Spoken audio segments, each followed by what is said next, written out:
এই দৃশ্য দেখে আপনারা এটা আন্দাজ করবেন না নদীর মাঝামাঝি নৌকার প্রতিযোগিতা চলছে। নজর যতটুকু যাচ্ছে সব জায়গাতেই শুধু নৌকায় দেখতে পাওয়া যাচ্ছে। এমনটা মনে হচ্ছে যেন ঢেউয়ের মাঝে নৌকার দল নেমে পড়েছে। সমুদ্রের একটার পর একটা ঢেউ পার করে নৌকার দল এগিয়ে চলেছে। নৌকায় থাকা মৎস্যজীবীদের জন্য এটা আনন্দের দিন, যেটা নৌকাগুলোর গতি দেখে আন্দাজ করা যায়। তামিলনাড়ুর পাম্বানে মৎস্যজীবীরা বিশাল ওয়েলকাম পায়, যার দরুন মৎস্যজীবীদের মতোই নিজেদের নাম নিয়ে সাসপেনশন ব্রিজের নিকটে পৌঁছায়। এই বিশেষ ধরনের ব্রিজ দুভাগে ভাগ হয়ে যায়, যার সুবিধা এখন মাছের ব্যবসা করা মৎস্যজীবীরাও পাবে। ভারতীয় রেলওয়ে একটার পর একটা টেকনোলজির ব্যবহার করে যেই গতিতে দেশকে জুড়ছে তার প্রশংসা চারিদিকে হচ্ছে। ভারতীয় রেলযাত্রাকে সুবিধাজনক বানানো ছাড়াও মানুষজনের কঠিন বলে মনে হওয়া অপূর্ণ ইচ্ছাকেও সুবিধার সঙ্গে পূরণ করছে। এর নতুন উদাহরণ হলো ওই পুল,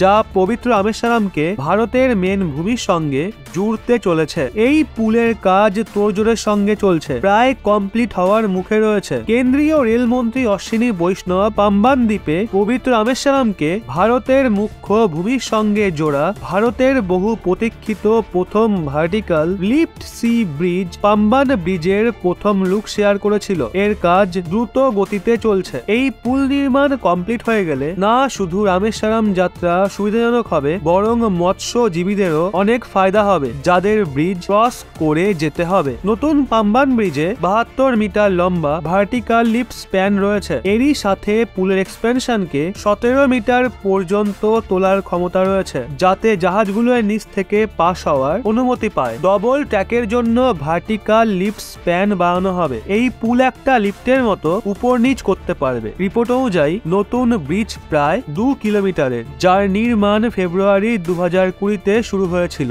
আর এখন এটা 2023-এর ডিসেম্বর নাগাদ চালু হওয়ারও আশা রয়েছে। নতুন পুল ভারতীয় রেলওয়ে ট্রেনকে অধিক গতিতে সঞ্চালিত করতে, অধিক ওজন তুলতে, রামেশ্বরম এবং ধনুষ্কোরি মন্দিরে যাতায়াত বাড়াতে সাহায্য করবে। তো বন্ধুরা, ভারতের এই প্রজেক্ট নিয়ে আপনাদের কি মতামত তা আমাদের অবশ্যই জানান।